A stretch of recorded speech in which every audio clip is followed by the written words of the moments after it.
মানুষ যখন জন্মগ্রহণ করেন আর মানুষ যখন এই সংসার ত্যাগ করে চলে যান, এর মধ্যভাগকে জীবন বলা হয়।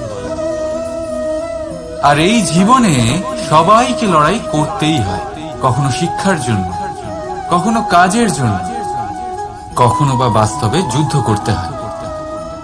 কিন্তু এই লড়াইয়ের সম্মুখীন হওয়ার জন্য প্রকৃতি আমাদের আরো একটা গুণ প্রদান করেছে, প্রয়াস।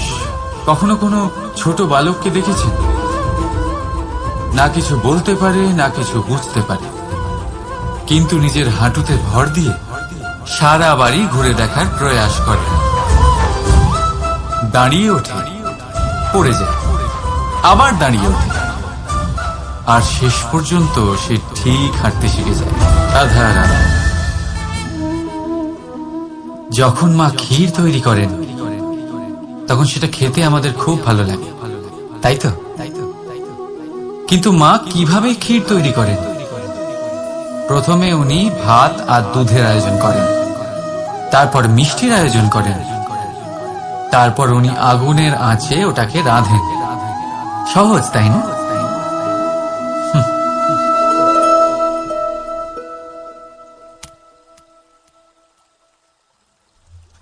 অতটাও সহজ নয়।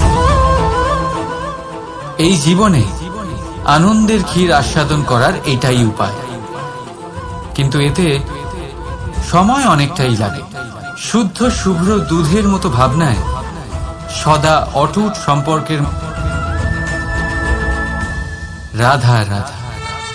বসন্ত ঋতু এলে একটি মিষ্টি কুহুধ্বনি শোনা যায়, যা মনে বসে যায়। কোকিলের কুহুতান বড়ই মিষ্টি, বড়ই সুন্দর। আরেকটি পক্ষীও আছে যার স্বর বড়ই মিষ্টি, আমাদের বাড়ির আশেপাশেই থাকে। সবুজ রং, লাল ঠোঁট। ঠিক চিনেছেন আপনারা, টিয়া। এই দুই পক্ষী আমাদের ভীষণ ভালো লাগে, মনকে শান্তি দেয়। কিন্তু এই দুজনের মধ্যে অনেক পার্থক্য। কোকিল বনে জঙ্গলে স্বাধীনভাবে ঘুরে, কিন্তু টিয়া অনেক সময় আমাদের বাড়ির খাঁচায় বন্দি পাওয়া যায়। কেন হয় এরকম? কখনো ভেবেছেন? কারণ কোকিল নিজের ভাষা। রাধা রাধা। সমস্ত সম্পর্কের ভিত হলো অটুট বিশ্বাস। এখন প্রশ্ন এই যে বিশ্বাস কাকে করা যায়? এটা বুঝতে গেলে আপনাকে আগে বুঝতে হবে যে বন্ধনে কাজে লাগে যে দড়ি, সেটা বানানো কি করে হয়? প্রত্যেক দড়িতে 3টি সুতো থাকে, যেগুলি একে অপরের সাথে জড়ানো থাকে। ব্যাস, বিশ্বাসের সাথেও ঠিক এটাই হয়। যদি আপনি তার সাথে বিশ্বাসের বন্ধনে জড়ান যে আপনার জীবনের এই 3টি সুতো জানেন, বোঝেন। প্রথম, আপনার হাসির পেছনে লুকোনো আপনার কষ্ট। দ্বিতীয়, আপনার ক্রোধের পেছনে লুকোনো আপনার প্রেম। আর তৃতীয়, আপনার মৌনতার আড়ালে লুকোনো আপনার শব্দের আগ্নেয়গিরি, আপনার অসহায়তা। যে ব্যক্তি আপনার জীবনের এই 3টি সুতো, এই 3টি কথা জানেন, যদি তার সাথে আপনি বিশ্বাসের বন্ধনে জড়ান, তার সাহায্যে জীবনের বড় বড় বাধা অতিক্রম করতে পারবেন। রাধা রাধা। উড়তে কে না ভালোবাসে? সাফল্যের মহা আকাশে গমন করতে কে না চায়?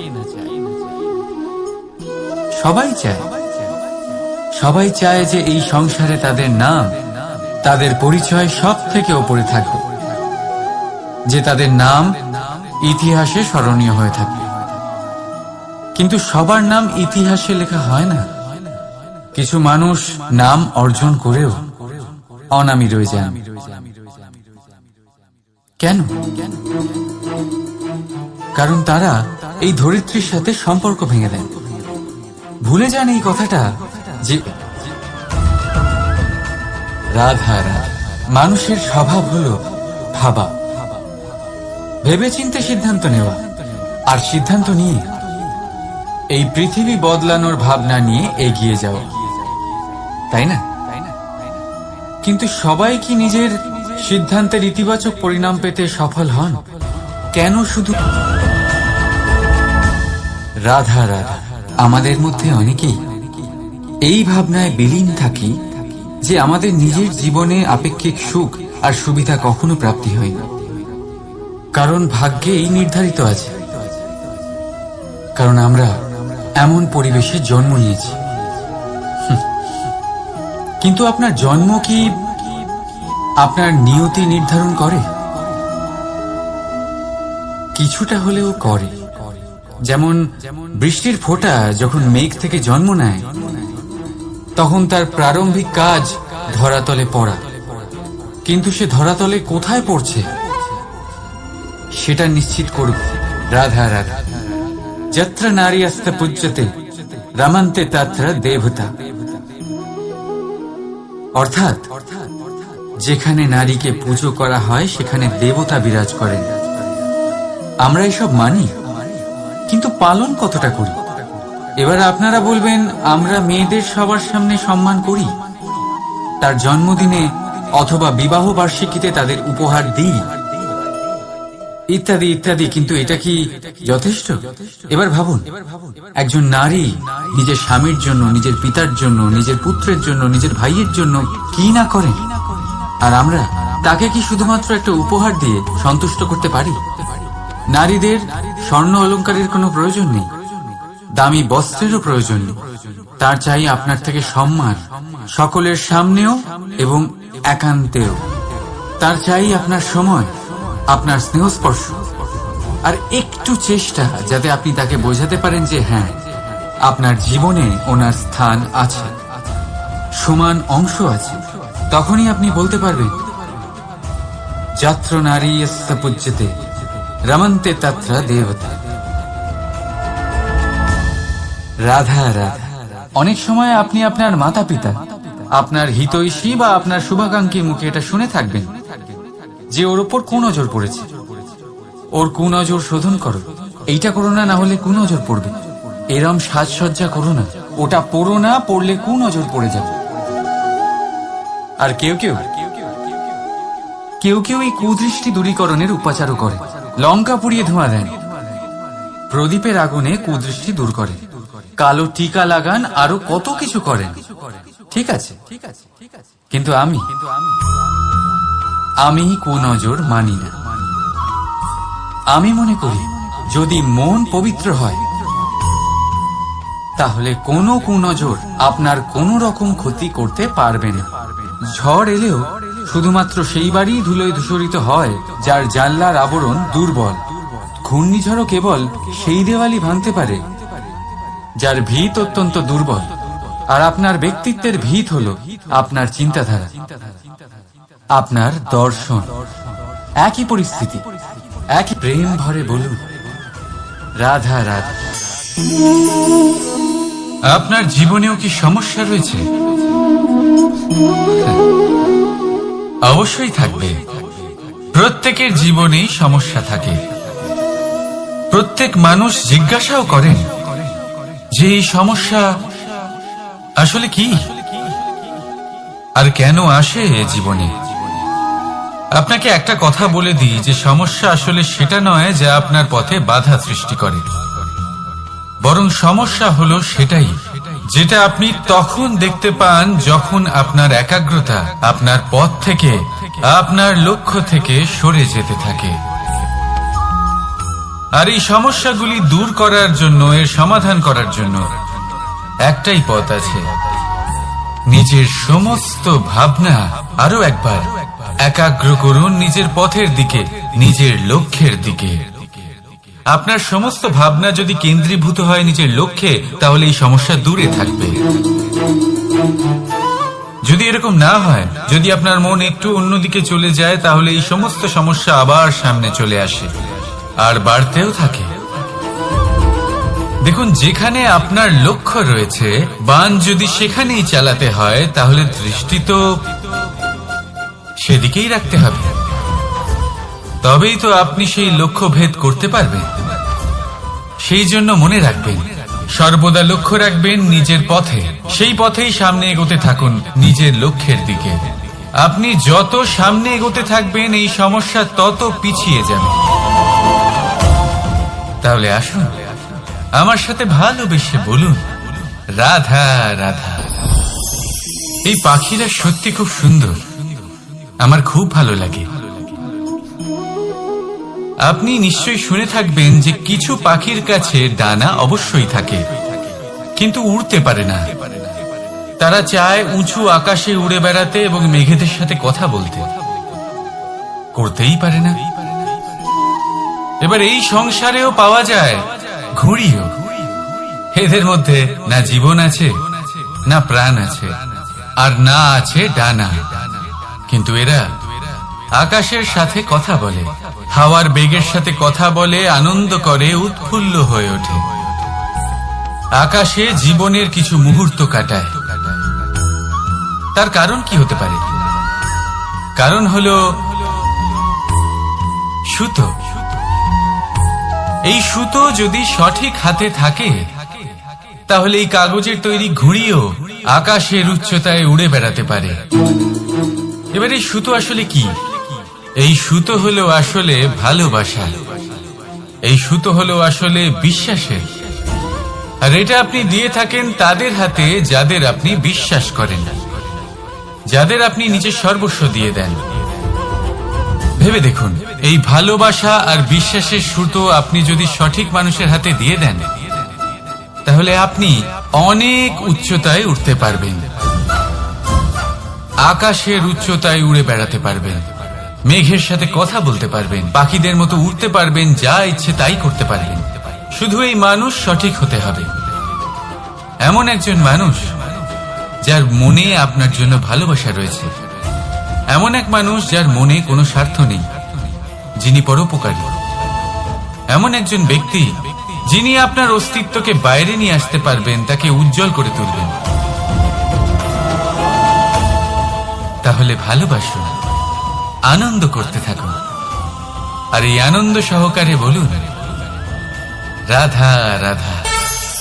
আমরা সকলে এমন ব্যক্তির সাথে থাকতে চাই যারা খুব মিষ্টি কথা বলেন, যাদের ব্যবহার আমাদের ভালো লাগে, যারা দেখতে সুন্দর হন, যাদের আমরা পছন্দ করি। আর সব সময় এমন ব্যক্তির থেকে দূরে থাকতে চেষ্টা করি যাদেরকে আমরা পছন্দ করি না, যাদের কথা আমাদের খারাপ লাগে, যাদের কথা একটু কঠোর হয়। আমরা সব সময় চেষ্টা করি এদের থেকে দূরে থাকার, ঠিক কিনা? কিন্তু যদি বাস্তবটা দেখি, তাহলে এই কঠোরতা জীবনে শান্তির প্রলেপ দেয়। ওষুধও একটু কড়াই হয়, কিন্তু এ কি করে? আমাদের সুস্থ করে তোলে।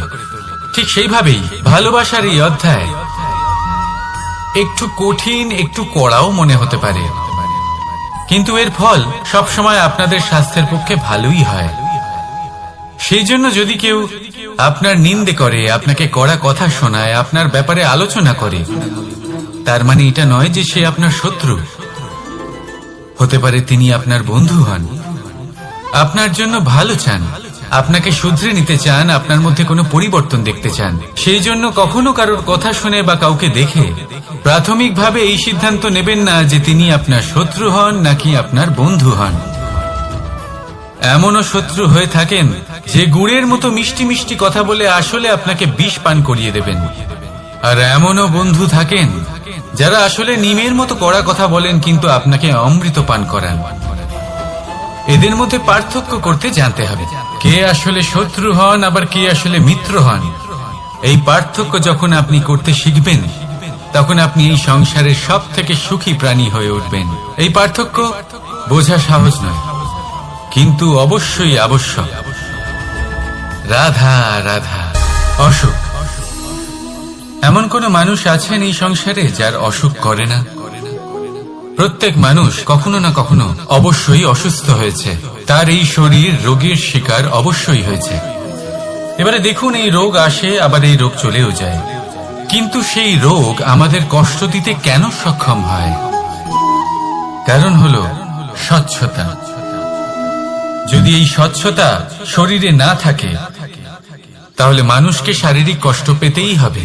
ঠিক সেইভাবেই অত্যন্ত প্রয়োজনীয় হলো এই স্বচ্ছতা যেন মনেও থাকে। যদি এই স্বচ্ছতা মনে না থাকে, তাহলে মানুষ চারিত্রিকভাবে কষ্ট সহ্য করেন। এবারে নিবারণ কি হতে পারে? বড়ই সহজ এর উপশম। যদি রোগ শরীরে হয়, তাহলে সর্বপ্রথম স্বচ্ছতা বজায় রাখতে শিখুন। এই শরীরকে পরিষ্কার রাখতে শিখুন। বিচক্ষণতার সাথে এই রোগের সম্মুখীন হন। ভয় পাওয়ার কোনো দরকার নেই। ব্যায়াম করতে থাকুন, সব ঠিক হয়ে যাবে। সেইভাবেই যদি এই অসুখ মনে হয়, তাহলে কি করা যায়? সর্বপ্রথম তার আধারের উপরে নজর দিন। আপনার এই আধারই হলো আপনার আহার। যা আপনি আহার করবেন, সেরকমই মানুষ হয়ে উঠবেন। সেইভাবেই আপনি যেরকম ভাবেন, সেরকমই মানুষ হয়ে উঠবেন। সেই জন্য নিজের ভাবনাকে শুভ করুন, নিজের দৃষ্টিভঙ্গিকে শুভ করে তুলুন। সবকিছু সঠিক হবে। আপনার আমার সবার মধ্যেই এক রাক্ষস বাস করে। তার সম্মুখীন হন, তাকে পরাস্ত করুন। তাহলে এই রোগ সে শরীরেই হোক বা মনের মধ্যে, যদি সঠিক সময় তাকে আটকানো না যায়, তাহলে যে কোনো সময় তা মহামারীর রূপ ধারণ করবে। সেই জন্য সাবধানে থাকুন, সুস্থ থাকুন। তাহলে আসুন, আমার সাথে ভালোবেসে বলুন, রাধা রাধা।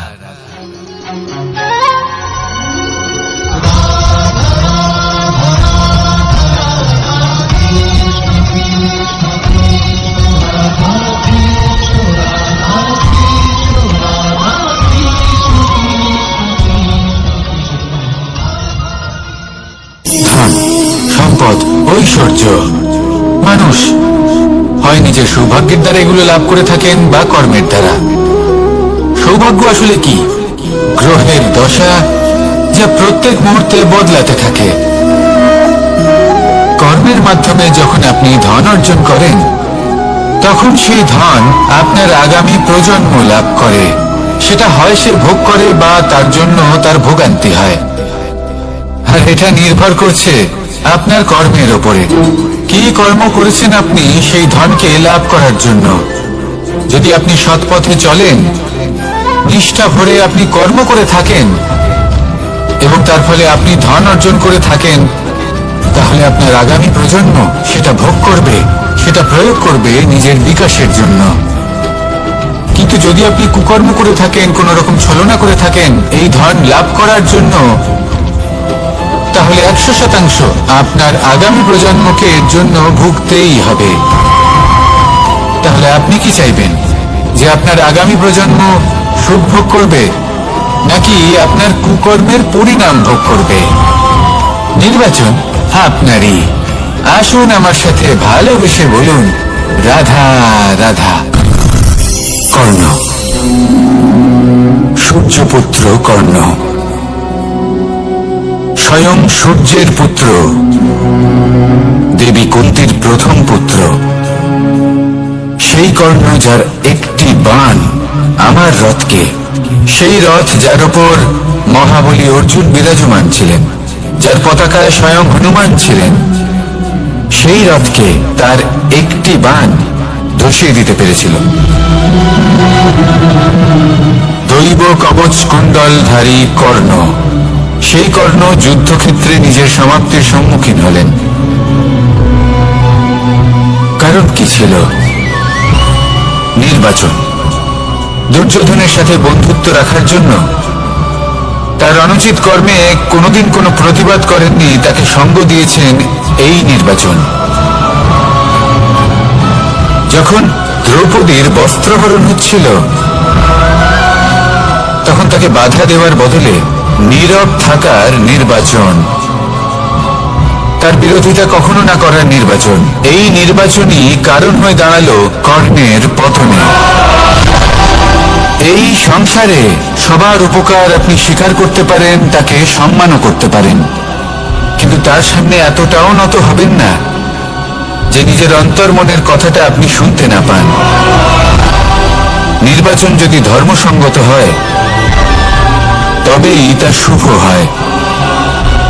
আসুন আমার সাথে ভালোবেসে বলুন, রাধা রাধা।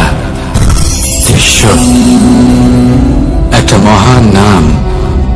দেবী গঙ্গার সুপুত্র স্বয়ং বৃহস্পতি এবং পরশুরাম ছিলেন ওনার শিক্ষাগুরু। অত্যন্ত মহান যোদ্ধা ছিলেন,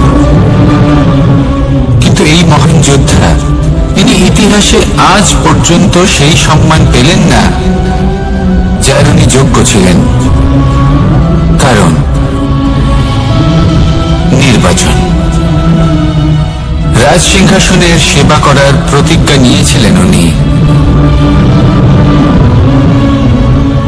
এবার রাজ সিংহাসনে যেই বসুক না কেন তার সেবা করা, তার প্রত্যেক আদেশ পালন করা, এটাই ছিল ওনার প্রতিজ্ঞা। তা সেই ব্যক্তি উচিত হোক বা অনুচিত, সে উচিত পথে চলুক বা অনুচিত পথে চলুক, সুপাত্র হোক বা কুপাত্র, উনি তার সেবা করতে থাকলেন, তার প্রত্যেক আদেশ পালন করতে থাকলেন, নিজের প্রতিজ্ঞা পালন করতে থাকলেন। ধৃতরাষ্ট্র নেত্রহীন অবশ্যই ছিলেন, কিন্তু এতটাও নেত্রহীন ছিলেন না যে উনি প্রজাদের চোখের জল, ধর্ম অধর্ম দেখতে পাবেন না। উনি সব বুঝতে পারতেন। আর এদিকে ভীষ্ম নিজে প্রতিজ্ঞাবদ্ধ হয়েছিলেন। দুর্যোধন অনুচিত পথে চালিত হচ্ছিল, তাও উনি তাকে সঙ্গ দিতে থাকলেন। আর পরিণামস্বরূপ আজ পর্যন্ত ইতিহাসে উনি সেই স্থান পেলেন না, সেই সম্মান পেলেন না যার যোগ্য উনি ছিলেন। যদি আপনি কোনো প্রতিজ্ঞা করে থাকেন, তা সে যতই কোনো উচিত কারণের জন্য হোক না কেন, যদি আস্তে আস্তে সময়ের সাথে সেই প্রতিজ্ঞা আপনাকে অনুচিত পথে চালিত করে অধর্মের পথে নিয়ে যায়, পাপের পথে নিয়ে যায়, তাহলে সেই প্রতিজ্ঞা ভঙ্গ করা অত্যন্ত আবশ্যক। সময় অনুসারে নিজেকে বদলানো আবশ্যক, নয়তো এই প্রতিজ্ঞা আপনাকে দিয়ে পাপ কর্ম করাবে, কুকর্ম করাবে, আর আপনার বিনাশের কারণ হবে। আসুন আমার সাথে ভালোবেসে বলুন, রাধা রাধা। অশ্বত্থামার মৃত্যু হল। কেউ জানে না সে মানুষ নাকি হাতি। এই বাক্য কে বলেছিলেন? সাক্ষাৎ ধর্মরাজ যুধিষ্ঠির। সেই যুধিষ্ঠির যিনি নিজের জীবনে কখনো মিথ্যে বলেননি, কিন্তু উনি এমন কিছু নির্বাচন করেছিলেন যার জন্য চিরকাল শুধুই মহারাজ যুধিষ্ঠির হয়ে থেকে গেলেন, কখনো অভিমন্যুর সমান হতে পারলেন না। যখন দ্রুত ক্রীড়ার আমন্ত্রণ এসেছিল, তখন মহারাজ যুধিষ্ঠির সেটা অস্বীকার করতেই পারতেন, কিন্তু করলেন না।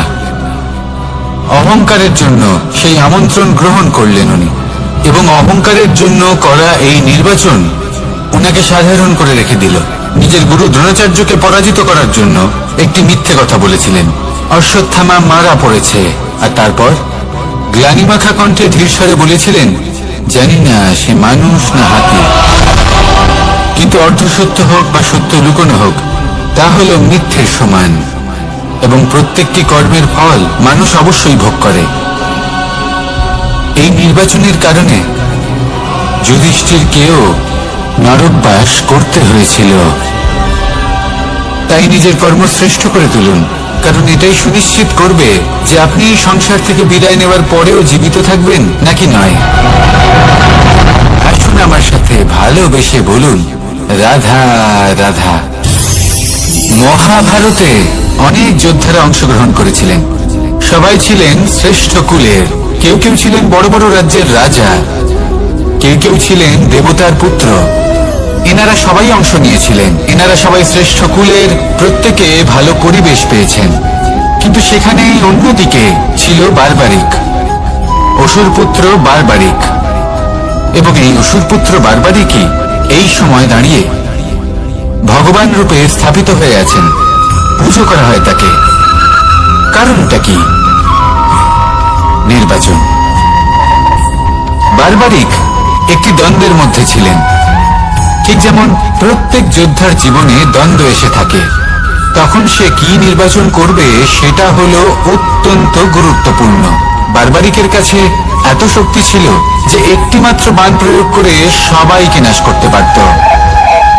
দ্বন্দ্ব ছিল একটাই, যে ও নির্বাচন করতেই পারছিল না কোন পক্ষ হয়ে যুদ্ধ করবে। ওর নির্বাচন ছিল এটাই যে ও কোনো পক্ষের হয়েই যুদ্ধ করবে না, বরং নিজের মস্তক সে দান করবে।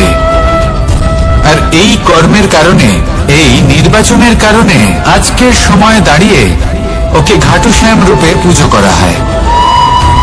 মনে রাখবেন, শুধু আপনার ব্যক্তিত্ব গুরুত্বপূর্ণ নয়, আপনি কোথা থেকে আসছেন, কোন কুলে আপনার জন্ম, শুধুমাত্র সেটা গুরুত্বপূর্ণ নয়।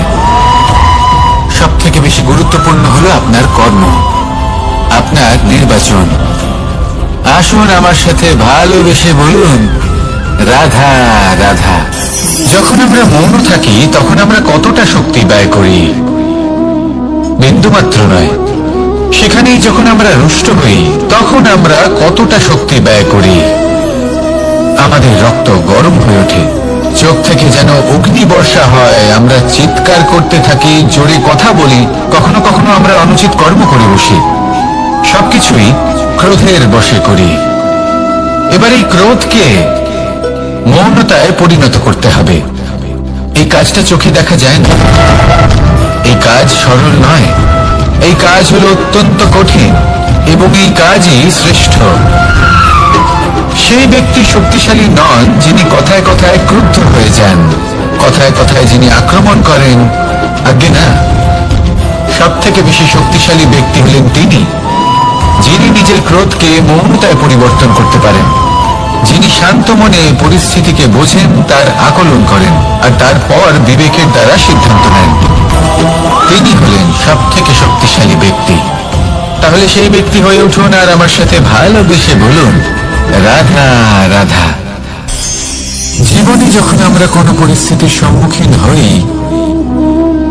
তখন আমাদের সামনে দুটো পথ থাকে, তাদের মধ্যে কোনো একটা নির্বাচন আমাদের করে নিতে হবে। এই মনে করে নিতে হবে, নির্বাচন এই সংসারের সব থেকে গুরুত্বপূর্ণ বিষয়। একটা নির্বাচন আপনার বর্তমান বদলে দিতে পারে, আপনার ভবিষ্যৎ বদলাতে পারে, আগামী প্রজন্মের জন্য ইতিহাস রচনা করতে পারে। একটা নির্বাচন। এবার দেখুন, যে পরিস্থিতি আপনার সামনে আছে, আপনাকে সেই পরিস্থিতির সম্মুখীন হতেই হবে, সেই কষ্ট সহ্য করতেই হবে, সেই মতোই কাজ করতে হবে। শুধু এই বিষয়টা নির্বাচন করতে হবে যে এই পরিস্থিতির সম্মুখীন হওয়ার সময় আমি কি দুর্বল হয়ে থাকব নাকি আমি শক্তিশালী হয়ে থাকব। এই নির্বাচন এই মনের মধ্যে করতে হবে। আর এই নির্বাচন হলো সব থেকে বেশি গুরুত্বপূর্ণ নির্বাচন। যদি নিজের মনকে শক্তিশালী করে তুলে সেই পরিস্থিতির সম্মুখীন হন, তাহলে কিছুই আপনাকে বাধা দিতে পারবে না। পূর্ণ নিষ্ঠার সাথে, সাহসের সাথে এই মনকে শক্তিশালী করে তুলুন, তাহলে কোনো সংকট আপনাকে না বাধা দিতে পারবে না ভাঙতে পারবে। আপনি নিজে সাফল্যের শিখরে পৌঁছতে পারবেন আর এই মন প্রসন্ন হয়ে বলবে, রাধা রাধা। জীবনে সব থেকে বেশি মূল্যবান বস্তু কি?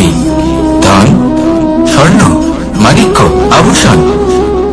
না, এই সব কিছু মিলিয়েও সময়ের এক মুহূর্তের সামনে মলিন হয়ে পড়ে। এক মুহূর্ত যা এক দরিদ্রকে রাজা করতে পারে, যা এক রাজাকেও দরিদ্র করতে পারে। একটি মুহূর্ত যা আপনার আত্মবিশ্বাসকে পর্বতের শিখরে পৌঁছে দিতে পারে, একটি মুহূর্ত যা আপনার অস্তিত্বকে গভীর সাগরে বিলীন করে দিতে পারে। একটি মুহূর্তের খেলা। সব সময় জীবনে সেই ব্যক্তিকে সম্মান করুন, শ্রদ্ধা করুন, যিনি আপনার জন্য সময় বের করে থাকেন।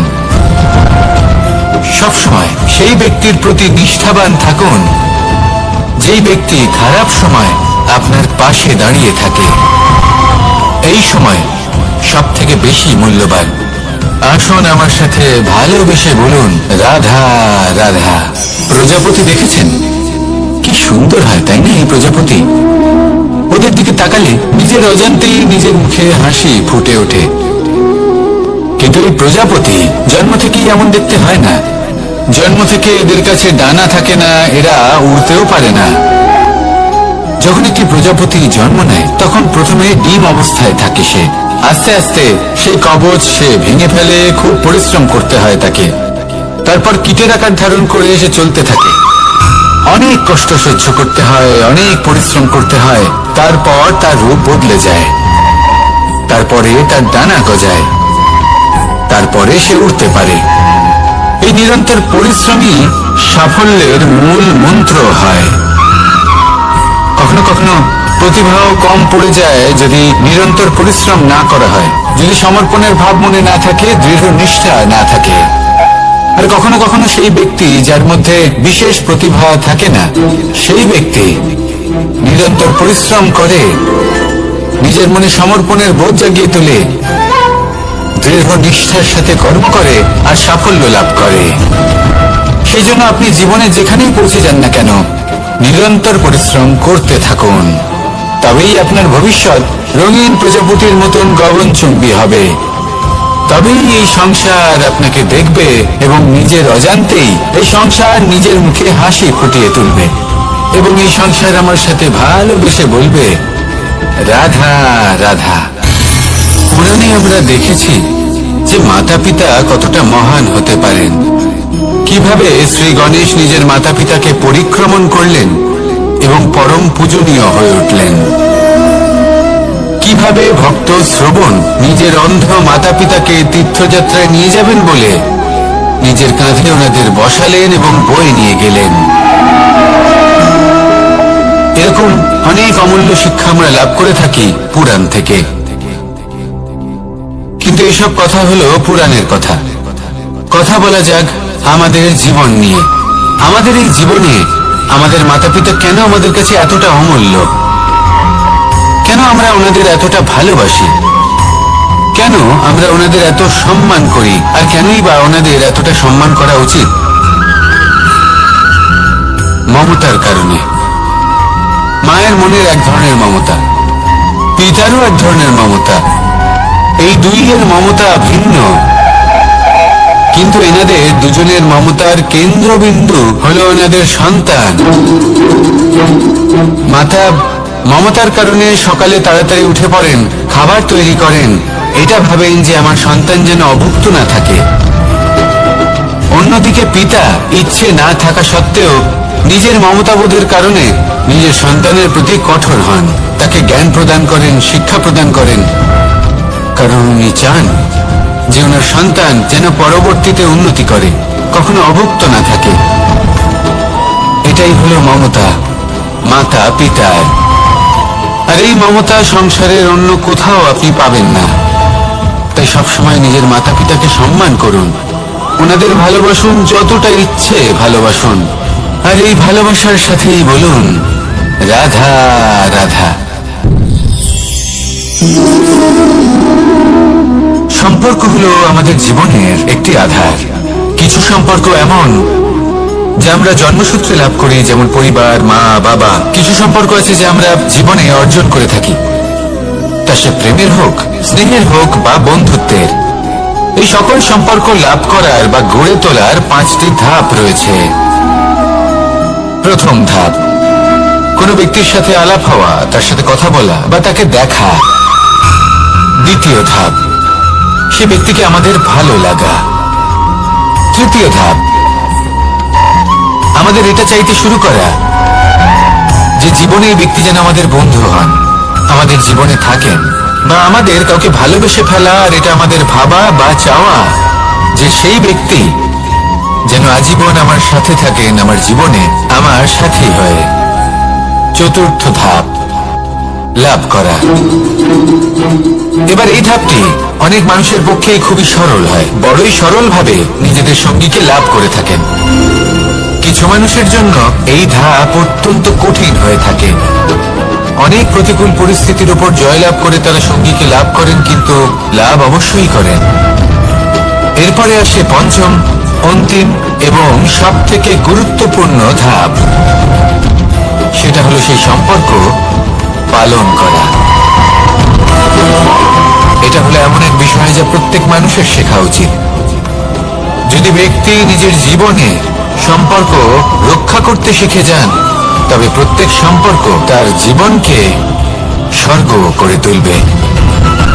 আসুন আর আমার সাথে ভালোবেসে বলুন, রাধা রাধা।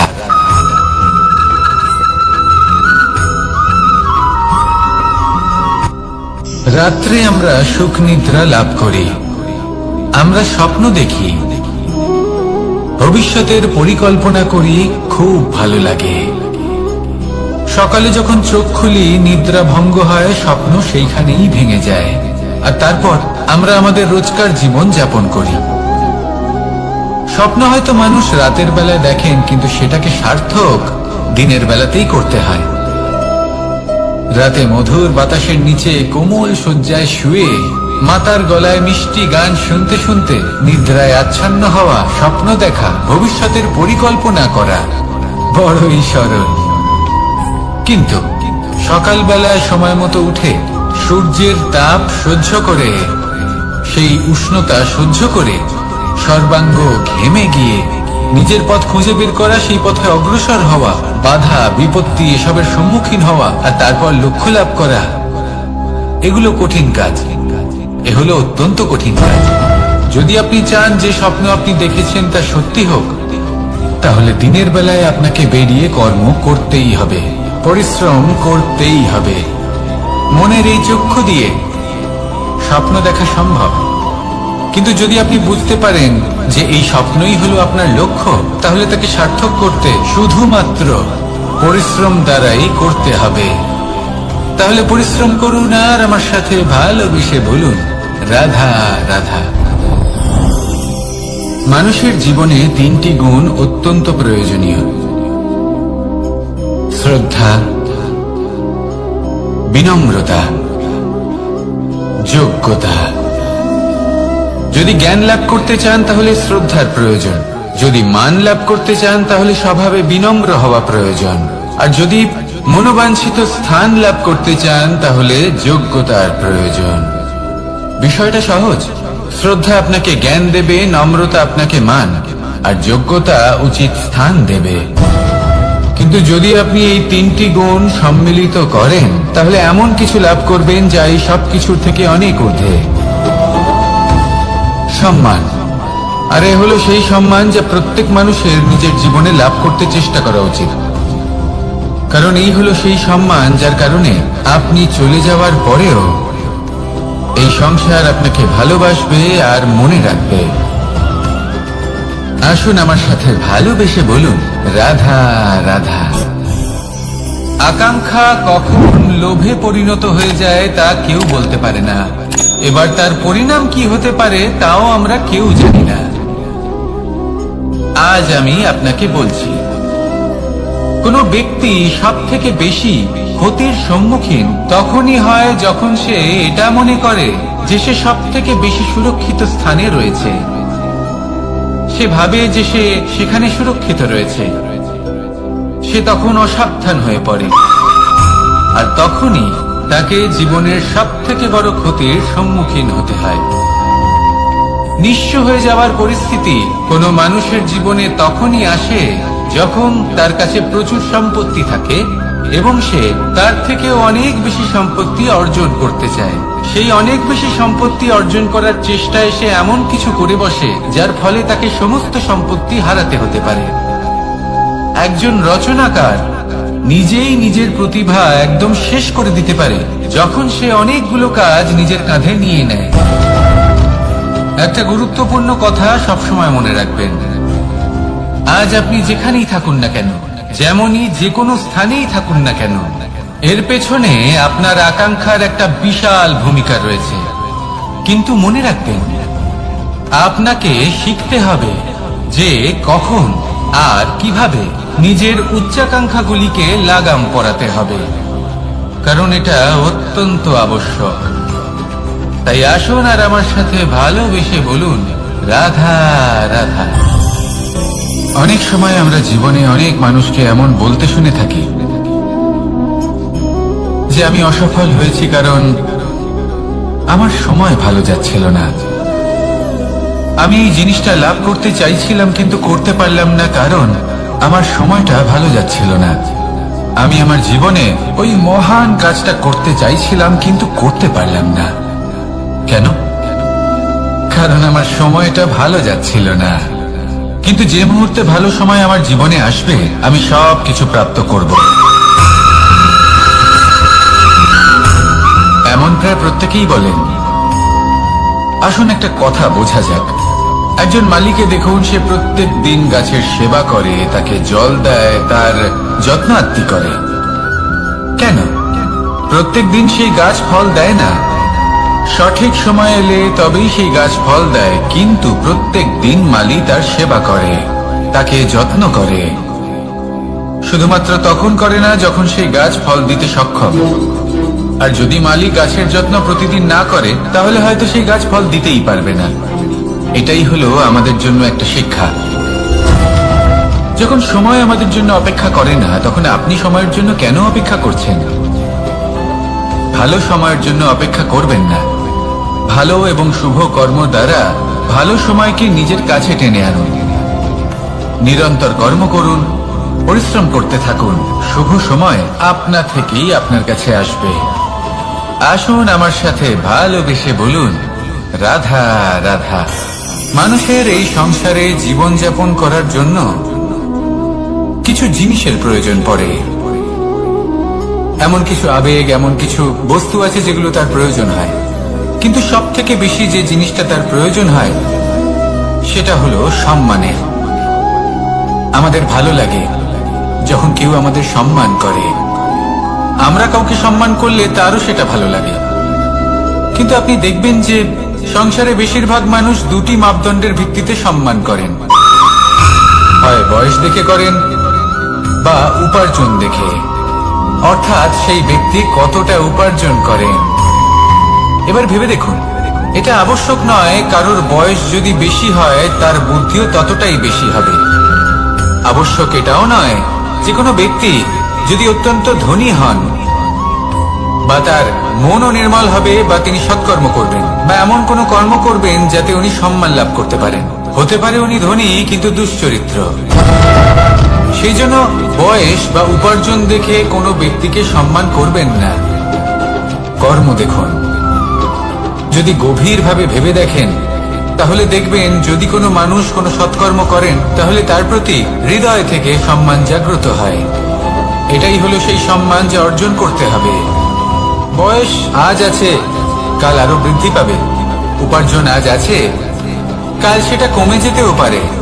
কিন্তু যদি আপনি নিরন্তর শুভকর্ম করতে থাকেন, তাহলে আপনি মৃত্যুর পরেও অমর হয়ে থাকবেন।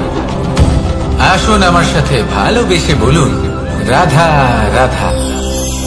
পাপ এবং পুণ্য, এই দুই হলো সংসারের এমন দুই বিন্দু যাকে কেন্দ্র করে এই সংসারের চক্র ঘুরতে থাকে।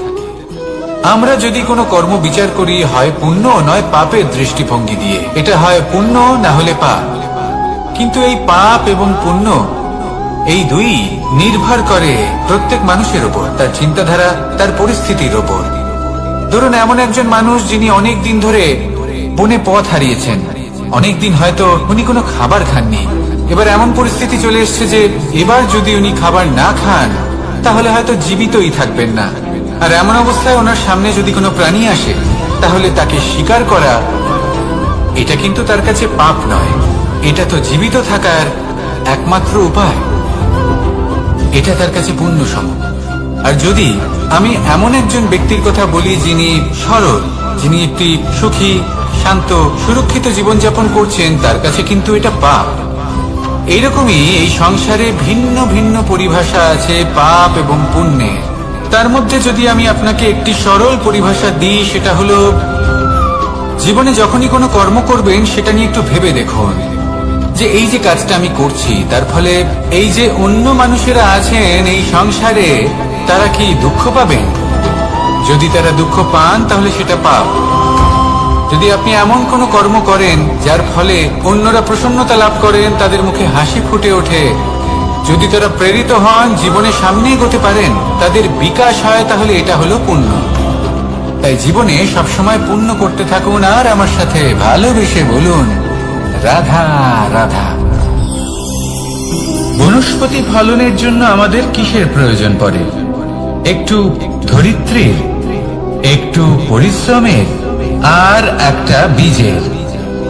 এবার যদি মানুষের কথা বলি, তাহলে এখানে ধরিত্রী হলো মানুষের এই জীবন, যেখানে মানুষ নিজের ইচ্ছের ফল ফুল ফলন করতে চায়। পরিশ্রম হলো আমাদের কর্ম, আর বীজ হলো আমাদের নির্বাচন। আমাদের বেছে নিতে হবে যে আমরা কি বপন করব, আম নাকি ফণি মনসা। এর মধ্যে আমরা কি পেতে চাই? রসালো ফলের ফলন চাই নাকি কাঁটার ফলন চাই, তা আমাদের উপর নির্ভরশীল। কিন্তু একটা কথা ঠিক, লক্ষ্য যেমনই হোক না কেন, জীবন যেমনই হোক না কেন, যদি আপনি লক্ষ্যের দিকে এগোতে থাকেন, তাহলে কর্মের সাথে খামখেয়ালি আচরণ করতে পারবেন না। যদি আপনি এমন করেন, তাহলে এটা আপনাকে একটা অনুচিত লক্ষ্যে পৌঁছে দেবে, সেটা কিন্তু নিশ্চিত। সবসময় এটা মনে রাখবেন, কর্মের সাথে খামখেয়ালি হবেন, অর্থাৎ কর্মফলও আপনার সাথে খামখেয়ালি হবে। তাহলে নিষ্ঠার সাথে কর্ম করতে থাকুন আর নিজের লক্ষ্যকে প্রাপ্ত করুন। আর আমার সাথে ভালোবেসে বলুন, রাধা রাধা। অগ্নি, চতুর্থ তত্ত্ব, সব থেকে বেশি গুরুত্বপূর্ণ, কিন্তু তার থেকেও বেশি ভয়াবহ। কখনো অগ্নিকে নিয়ন্ত্রিত রূপে উনুনে জ্বলতে দেখেছেন? এই অগ্নি আমাদের খাবার বানাতে সাহায্য করে, যা আমাদের শক্তি প্রদান করে। কিন্তু এই অগ্নি যখন বিচলিত হয়ে, অনিয়ন্ত্রিত হয়ে কোন বনের আগুন হয়ে ওঠে, তখন মহা বিনাশ ঘটে যায়। আপনারই অন্তরের ঊর্জা হলো এই অগ্নি। এটা আপনার শক্তিও, আপনার ক্রোধ। একে ব্যবহার কিভাবে করবেন তা আপনারই হাতে। যদি কোনো ব্যক্তি নিজের অন্তরের এই ঊর্জাকে ব্যবহার করেন শক্তির রূপে, তাহলে সে বিকাশ ঘটাতে পারে, নির্মাণ ঘটাতে পারে। কিন্তু যদি কোনো ব্যক্তি তার অন্তরের ঊর্জাকে বিধ্বংসী অস্ত্র বানিয়ে ফেলেন, তাহলে নিশ্চিত রূপে মহা বিনাশ ঘটতে পারে, যাতে বিনাশ তারও অবশ্যই হবে। অনেক বছর পূর্বে এমনই এক আগুনের দ্বারা এই সুন্দর পৃথিবীর নির্মাণ হয়েছিল, আর অনেক বছর পূর্বে এমন এক আগুনেই সমস্ত জীব এবং সংসার বিলুপ্ত হয়ে গেছিল। এবার আপনি আপনার অন্তরের ঊর্জা দ্বারা বিনাশ ঘটাতে চান নাকি নির্মাণ ঘটাতে চান, সেই সিদ্ধান্ত আপনারই। আসুন আমার সাথে ভালোবেসে বলুন, রাধা রাধা।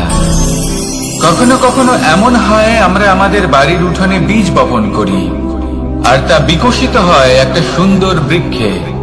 তার শাখাগুলি প্রতিবেশীর বাড়ি পর্যন্ত পৌঁছায়। ফলের বর্ষণ প্রতিবেশীর বাড়িতেও হয়ে থাকে, আর আমরা ভাবি গাছ আমরা উৎপন্ন করব আর ফল খাবেন আপনারা। এই কেমন কথা হলো? আপনাকে এই কথা বুঝতে হবে যে এসব হলো ভৌতিক বস্তু, সাংসারিক বস্তু। কখনো নিজের বাড়ির বাগানে ভালোবাসার গাছ বপন করে দেখুন, তার শাখাও প্রতিবেশীর বাড়ি পর্যন্ত পৌঁছবে, ফলের বর্ষণ সেখানেও হবে। কিন্তু সেই ফল চাইতে আপনাকে যেতে হবে না, সেই ফল দ্বিগুণ মাত্রায় আবার আপনার কাছেই ফিরে আসবে। তাই নিজের বাড়িতে আর নিজের মনে ভালোবাসার গাছ উৎপন্ন করুন। এই জীবন প্রসন্ন হয়ে বলবে, রাধা রাধা। অ দিয়ে অন্ত, আ দিয়ে আরম্ভ, এই দুইয়েরই রাশি সমান। যদি আপনি মন দিয়ে দেখেন, তবে দেখবেন এদের সম্পর্ক খুবই নিবিড়। কিভাবে? যখন কোনো কিছু শুরু হয়, এটা নিশ্চিত হয়ে যায় যে তা সমাপ্তও হবে। আরম্ভই যদি না হয়, তা সমাপ্তও হবে না। যা আরম্ভ হয়েছে তার সমাপ্তি হলো অবশ্যম্ভাবী। এটাই হলো প্রকৃতির নিয়ম, একে এড়ানো যায় না। এবার এই কথা আমরা সকলে জানি। এবার মানুষ কি ভাবে যে সমাপ্তির পরে কি হতে পারে, এর উত্তর তাদের কাছে নেই। তাদের উচিত অন্য কোনো বিষয় ভাবা যা বেশি গুরুত্বপূর্ণ। এবার মানুষ এটা জানে না যে মৃত্যুর পরে কি হতে পারে, কিন্তু এই কথা অবশ্যই জানে যে জন্ম থেকে মৃত্যু পর্যন্ত এই সময়, যাকে আমরা জীবন বলে থাকি, এই সময় আমরা কর্ম করতে পারি। এই কথা তো আমরা জানি। তাহলে এমন কি কর্ম করা যেতে পারে যা আমাদের সমাপ্তির পরও আমাদের প্রাসঙ্গিক করে রাখতে পারে, এই বিষয়ে ভাবা উচিত। যে জন্মগ্রহণ করেছে তার মৃত্যু হবেই, এটা সাধারণ বিষয়। কিন্তু ইতিহাস আজও সেই সকল মানুষজনকে স্মরণ করেন যাদের এই সংসার তাদের মৃত্যু নয়, বরং তাদের জীবনকালে যে কর্ম তারা করেছেন তার দ্বারা মনে রাখেন। সেই কর্মের কারণে এই সংসারে তাদের নাম, তাদের কর্ম, তাদের ব্যক্তিত্ব, তাদের কীর্তি অমর হয়ে থাকে এবং থাকবে। আপনার কাছে এতটা সময় নেই যতটা আপনার মনে হচ্ছে আপনার কাছে আছে। সেই জন্য যত শীঘ্র সম্ভব শ্রেষ্ঠ কর্ম করুন, যতটা পারবেন ততটা অধিক সুকর্ম করুন। এই সংসারে নিজেকে অমর করে তুলুন আপনার মৃত্যুর পরেও। আর আমার সাথে ভালোবেসে বলুন, রাধা রাধা। উমাই কি, আমি কখন থেকে এখানে অপেক্ষা করছি, হাত পেতে দাঁড়িয়ে রয়েছি যাতে একটা ফল আমার হাতে এসে পড়ে এবং সেটা আমি খেতে পারি। কখন থেকে অপেক্ষা করছি, কিন্তু সেটা হচ্ছেই না। এবার আপনি বলবেন যে এইসব কি বলছি, এ কি অদ্ভুত কথা বলছি। যদি ফল খেতে হয় তাহলে আমাকে বৃক্ষে চড়তে হবে, ফলের কাছে পৌঁছতে হবে, তবেই তো ফল পাবো। এবারে এটা অত্যন্ত সহজ ব্যাপার, কিন্তু এই বিষয়টা আপনি নিজের জীবনের প্রসঙ্গে ভেবে দেখুন। লক্ষ্য কোথায় আছে আপনি জানেন, সেই লক্ষ্যে পৌঁছানোর পথ কি সেটাও আপনি জানেন, সেই পথে চলার ক্ষমতাও আপনার রয়েছে, কিন্তু তাও আপনি নিজের লক্ষ্য লাভ করতে পারছেন না। কেন? কারণ আপনি অপেক্ষা করছেন যে লক্ষ্য আপনার সামনে চলে আসবে, কিন্তু তা হয় না। লক্ষ্য সে যাই হোক না কেন, ধন হোক, প্রেম হোক, কোনো সম্মান হোক বা মোক্ষ হোক, যদি আপনি তার দিকে অগ্রসর না হন তাহলে ফল প্রাপ্তি অসম্ভব ব্যাপার, তা কোনোদিনই হবে না। সেই জন্য আপনার চোখের সামনে আপনি যদি নিজের লক্ষ্যকে দেখতে পান তাহলে উঠুন এবং সেই দিকে অগ্রসর হতে শুরু করুন। নিজের অন্তরের সকল অশুভ গুণ দূর করুন, অলসতা ত্যাগ করুন, অজ্ঞানতা ত্যাগ করে দিন এবং চলতে থাকুন।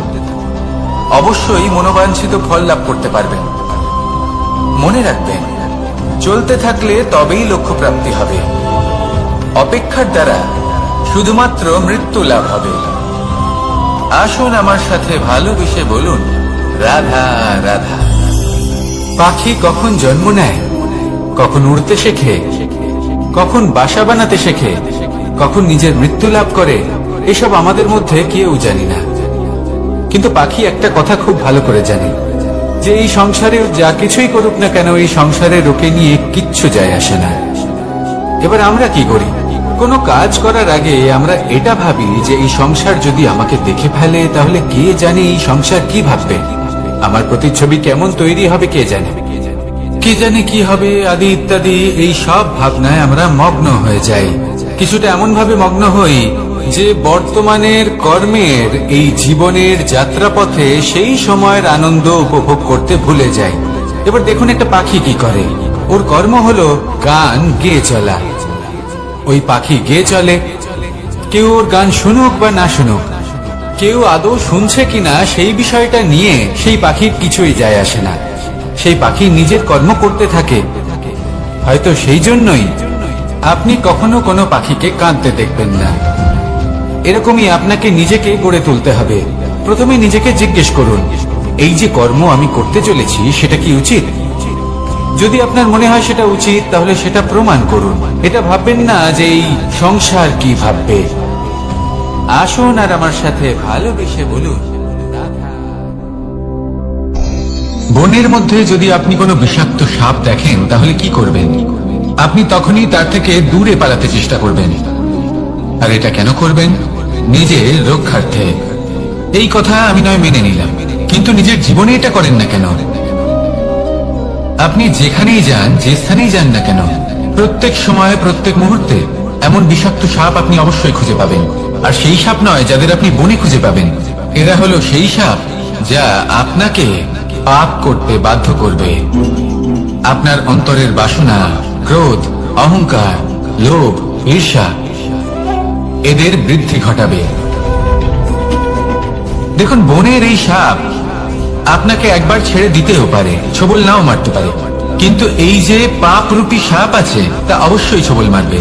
কর্ম যদি করেন তাহলে অবশ্যই ফল পাবেন। সেই জন্য যখনই কোথাও যাবেন, যদি এমন কাউকে দেখেন, যদি এমন কিছু দেখেন যে আপনাকে পাপ করতে বাধ্য করছে, তাহলে সেই মুহূর্তে সেখান থেকে পালিয়ে যান। যেমন বনের সাপ দেখে আপনি পালাতে থাকেন। সৎকর্মের রক্ষা অত্যন্ত আবশ্যক। আসুন আর আমার সাথে ভালোবেসে বলুন, রাধা রাধা। যদি কোনো সিংহ বানরের মতো গাছে চড়তে চেষ্টা করে তাহলে কি হবে? একটা মাছ যদি মাটিতে হাঁটতে চেষ্টা করে তাহলে কি হবে? তারা বিফলই হবে। কিন্তু এরকম কেন হয়? তার কারণ হলো প্রকৃতির রচনা কিছুটা এরকম। এখানে প্রত্যেকটি ব্যক্তিকে, প্রত্যেকটি প্রাণীকে আলাদা আলাদা গুণের অধিকারী করা হয়েছে এবং সকলকে একটা সীমাও প্রদান করা হয়েছে। এবার এই যে বৃক্ষ, পশু, পাখি, এদের মধ্যে সেই ক্ষমতাই নেই যে এরা নিজেদের যাচাই করতে পারবে, নিজেদের সীমাগুলো বুঝতে পারবে, নিজেদের সদ্গুণগুলো চিনতে পারবে। এরা সেটা করতে পারবে না। কিন্তু মানুষ তো আলাদা। মানুষের কাছে সেই বিশেষ শক্তি আছে যে তারা পূর্ণরূপে নিজেদের যাচাই করতে পারবে, নিজেকে পূর্ণরূপে বুঝতে পারবে, নিজের দোষ, নিজের অপগুণ, নিজের সদ্গুণ, নিজেদের সীমাগুলো তারা বুঝতে পারবে। আর এটা অত্যন্ত গুরুত্বপূর্ণ। কথায় আছে যে যদি সাফল্য লাভ করতে হয় তাহলে নিজেকে যাচাই করে নিতে হবে। তাই নিজেকে যাচাই করুন, নিজের সাথে পরিচিত হয়ে যান এবং জীবনে কর্ম করতে থাকুন। সাফল্যের শিখরে অবশ্যই পৌঁছে যাবেন। আর ওখানে যদি যান তাহলে এই মন প্রসন্ন হয়ে অবশ্যই বলবে, রাধা রাধা। অন্ধকারাচ্ছন্ন রাত্রি যদি এসে থাকে তাহলে আলোকিত প্রকাশ নিয়ে সূর্যও অবশ্যই আসে। রোগ যদি এসে থাকে তাহলে তার ওষুধও অবশ্যই আসে। সমস্যা যদি আসে তাহলে সেই সমস্যার সমাধানও নিজে থেকেই আমাদের কাছে চলেই আসে। এই সংসার, এই জীবনের শুধুমাত্র একটাই নিয়ম আছে, আর তা হলো এটাই, এই সংসার হলো একটা চক্রের মতো। এতে শাশ্বত বলে কিছু নেই, নিত্য বলে কিছু নেই। আর যা কিছুই রয়েছে সব বদলাতে চলেছে। যদি আপনার জীবনে দুঃখ থাকে, সমস্যা থাকে, যদি আপনি বিপদ দ্বারা আচ্ছন্ন, তাহলে মনে রাখবেন সবকিছু বদলে যেতে চলেছে। দুঃখের সময় কাঁদবেন না, মনকে আরো দুঃখী করে তুলবেন না, কারণ এখানে যা কিছুই এসেছে তা যাওয়ার জন্যই এসেছে। তাহলে এত চিন্তা কিসের? আনন্দ সহকারে জীবন যাপন করুন আর আমার সাথে ভালোবেসে বলুন, রাধা রাধা। রাত্রিবেলায় যখন আলোকিত জোনাকিদের দেখেন তখন মন প্রসন্ন হয়ে ওঠে। এদের দেখতে খুবই সুন্দর লাগে। আর এমন ঠিক কেন হয়? প্রথম হলো এটাই যে রাতের বেলায় চতুর্দিক অন্ধকারাচ্ছন্ন থাকে। এমত অবস্থায় যদি আমরা কোথাও একটু প্রকাশ দেখি তাহলে সেটাই আশার কিরণের ন্যায় মনে হয়। সেই প্রকাশই আমাদের মন প্রসন্ন করে তোলে। আর সেই জন্য যে সকল মানুষ রাতের বেলায় কোনো জোনাকি দেখতে পান তারা প্রসন্ন হয়ে যান। এবার কখনো কখনো জীবনে আমাদের মনে হয় যে চতুর্দিকে শুধুমাত্র অন্ধকারই হয়ে আছে। প্রত্যেকেরই তা কখনো মনে হয়। আর তখনই আমাদের নিরাশ হলে চলবে না, আমাদের দুঃখী হলে চলবে না। সেই সময় আমাদের খুঁজতে হবে নিজেদের আশেপাশে, চতুর্দিকে, আর কোথাও না কোথাও আমরা প্রকাশ অবশ্যই দেখতে পাবো। আশার একটা কিরণ অবশ্যই দেখতে পাবো। কেউ এমন একটা কর্ম করেন যেটা দেখে আমরা প্রেরিত হয়ে যাই।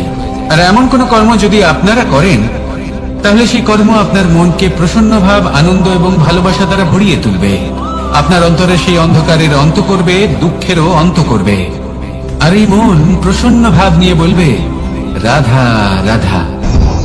মনুষ্য জীবনের সব থেকে বেশি গুরুত্বপূর্ণ বিষয় হল মনের একাগ্রতা। এই সংসারের যে কটি মহান কার্য সম্পাদন হয়েছে তা হল মনের এই একাগ্রতার একমাত্র ফল। আপনি অবশ্যই দেখে থাকবেন অনেক ছোট বড় নদী যা বয়ে চলে তাদের সামনে একটা বাঁধ নির্মাণ করা হয় সেই সব নদীর জল সঞ্চয় করতে। বাঁধ হয়ে গেলে প্রয়োজন মতো বা মনের ইচ্ছে মতো তাকে ব্যবহার করা সম্ভব। এবার এটাই আমাদের মনের সাথেও সম্ভব। আমাদের মনের একাগ্রতা আজকের দিনে দাঁড়িয়ে বিভিন্ন ধরনের বিকার, ক্রীড়া এবং ভোগের মধ্যে ভাগ হয়ে গেছে। একে একত্রিত করতে হবে, একটা বাঁধ নির্মাণ করতে হবে, কর্মের বাঁধ। আপনাকে শুধু এটাই করতে হবে, যেটা উচিত কর্ম সেটাই করুন, যেটা অনুচিত কর্ম সেটা করা থেকে নিজেকে বিরত রাখুন। ব্যাস, এই কাজটাই আপনি করতে থাকুন, মনের মধ্যে একাগ্রতার বাঁধ নির্মাণ করুন। আর একবার যদি তা নির্মাণ হয়ে যায়, তাহলে যখন চাইবেন, যেখানে চাইবেন, যতটা চাইবেন, একাগ্রতা প্রয়োগ করতে পারবেন। আর একবার যদি আপনি এটা শিখে যান, তাহলে এই সংসারকে বদলে ফেলার মতো কাজ আপনি করতে পারবেন, সমাজকে শুধরাবার মতো কাজ করতে পারবেন। তাহলে এই মনকে একাগ্র করুন আর আমার সাথে ভালোবেসে বলুন, রাধা রাধা।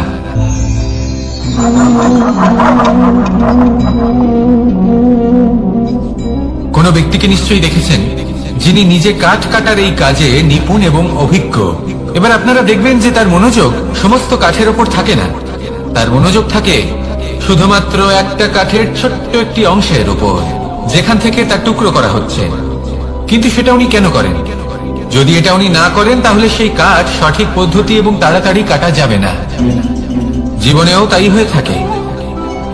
আপনি হয়তো কোনো লক্ষ্য স্থির করেছেন বা পথ নির্বাচন করেছেন বা কাজ স্থির করেছেন, যেটা আপনি করেই ছাড়বেন। তাহলে নিজের সম্পূর্ণ মনোযোগ শুধুমাত্র তার উপর কেন্দ্রীভূত করুন।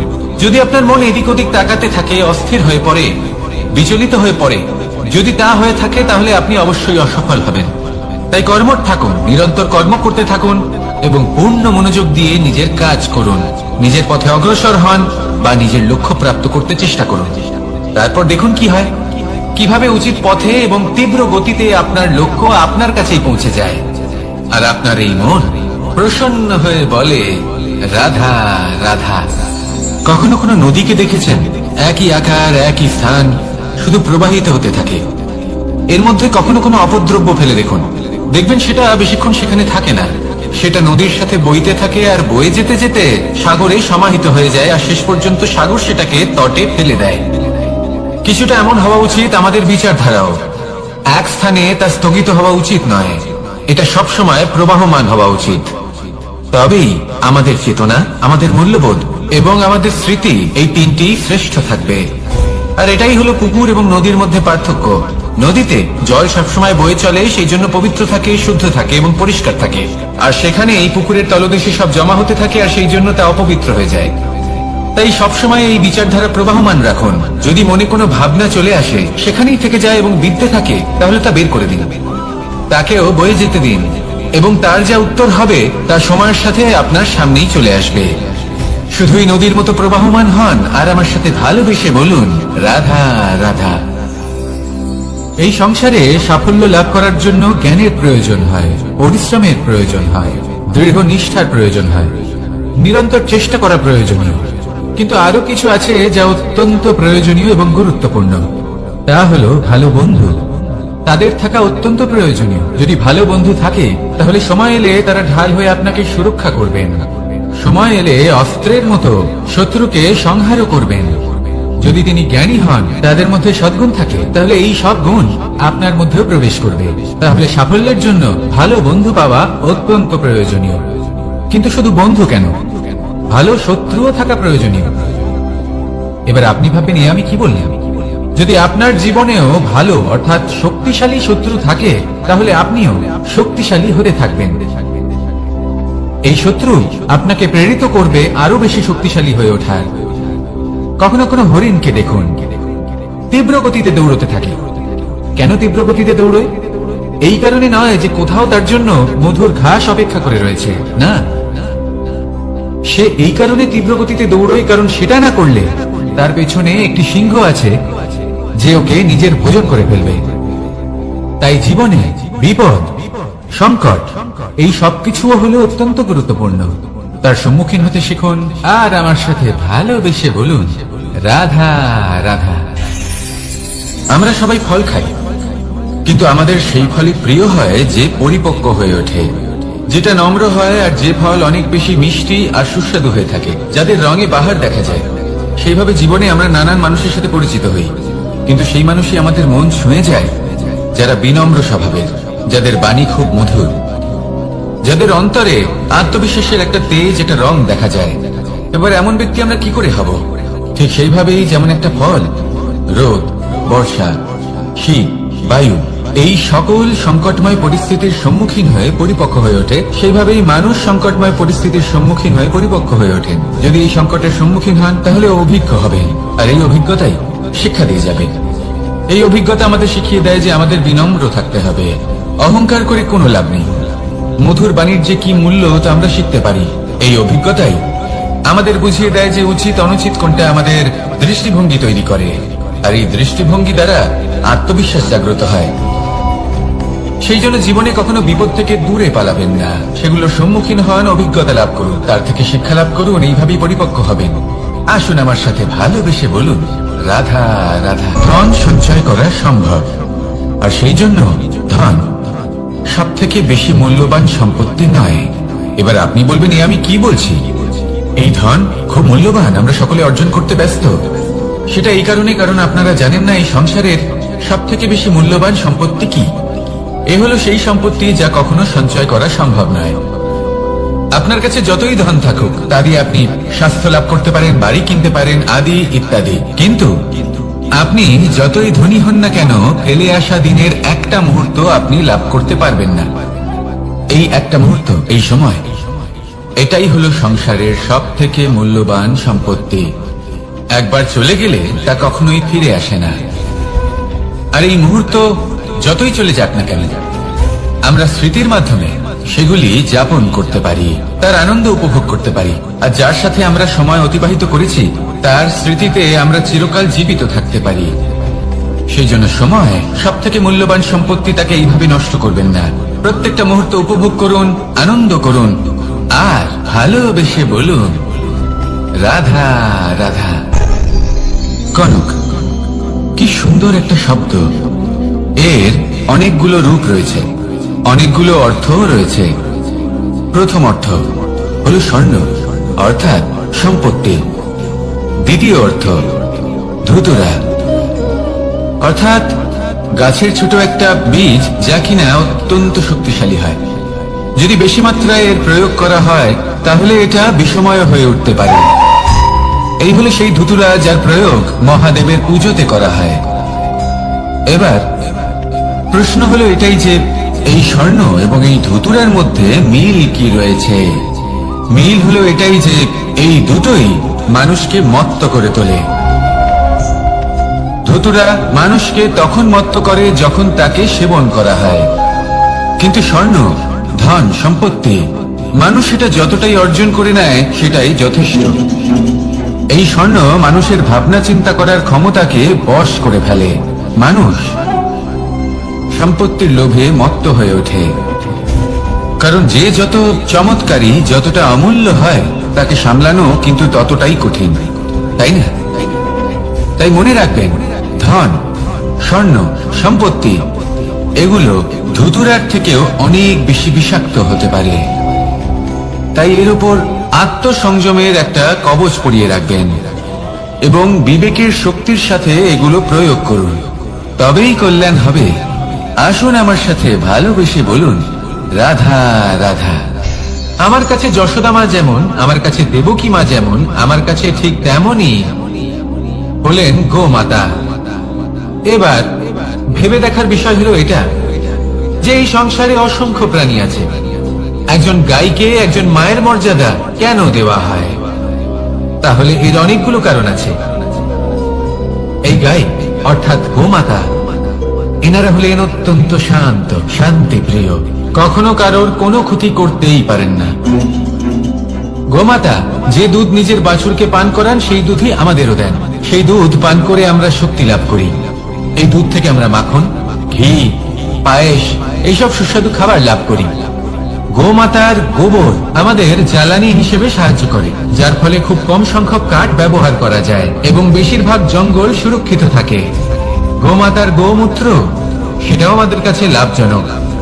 এর দ্বারা আমরা অনেক রোগ থেকে মুক্তি লাভ করতে পারি। গোমাতা যখন একটি বাছুরকে জন্ম দেন তখন সেই বড় হয়ে আমাদের ক্ষেত কর্ষণ করে। সেই জন্য গাইকেও জীবনে মায়ের মর্যাদা দেবেন। যতটা সম্ভব তাকে সেবা করুন এবং ভালোবেসে তাকে পালন করুন। এই মন নিজে থেকেই প্রসন্ন হয়ে বলবে, রাধা রাধা। মধু কারই না পছন্দ বলুন তো?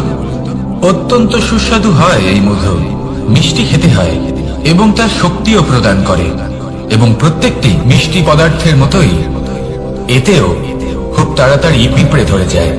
অন্যদিকে যদি নুনকে দেখি তাহলে বছরের পর বছর রাখলেও এতে পিঁপড়ে ধরে না। এবার যদি কথা বলি বন্ধুত্বের, তাহলে বন্ধুত্ব নুনের মতো হওয়া উচিত, মধুর মতো নয়। যারা সামনে এলে শুধুমাত্র মধুর মধুর কথা বলবে, পরে এতে পিঁপড়ে ধরে যাবে, এটা নুনের মতো হওয়া উচিত। প্রকৃত বন্ধু হলো সে, যে সময় এলে পরে আপনার সামনে আপনার প্রকৃত সত্য তুলে ধরবে, তা সে যতই কঠিন হোক না কেন। আপনার দোষ, আপনার অপগুণ, আপনার খামতি আপনাকে বলতে পারবে, যাতে আপনি সেগুলো শুনে মেনে নিয়ে তারপর নিজেকে শুধরোতে পারেন। এটাই হলো প্রকৃত বন্ধুত্ব। কখনো নিজের জীবনের আশেপাশে মন দিয়ে দেখবেন, অনেক সময় এমন মানুষ থাকেন, অনেক বন্ধু থাকেন, যাদের দেখে আমাদের মনে হয় যে এনারা খুব কঠোর, এনাদের কথা খুব কটু। কিন্তু বেশিরভাগ এমন মানুষের মনটা যদি বুঝতে পারেন, তাহলে দেখবেন তাতে কোনো মালিন্য নেই, এনাদের মন অত্যন্ত পবিত্র হয়। যদি আপনার জীবনেও এমন কোনো ব্যক্তি থেকে থাকে, এমন বন্ধু থাকে, তাহলে তাদের আগলে রাখুন আর আমার সাথে ভালোবেসে বলুন, রাধা রাধা। যতক্ষণ আমরা এই সংসারে জীবিত, ততক্ষণ আমাদের সাথে সবকিছু থাকে, আমাদের ধন, সুখ স্বাচ্ছন্দ্য, আমাদের মিত্রগণ, আমাদের পরিবার, এই সমাজ, এই সবকিছু আমাদের সাথে থাকে। যেদিন আমরা এই সংসারকে ত্যাগ করব, এদের মধ্যে কেউ আমাদের সাথে যাবে না, না ধন, না স্বাচ্ছন্দ্য, না সম্পত্তি।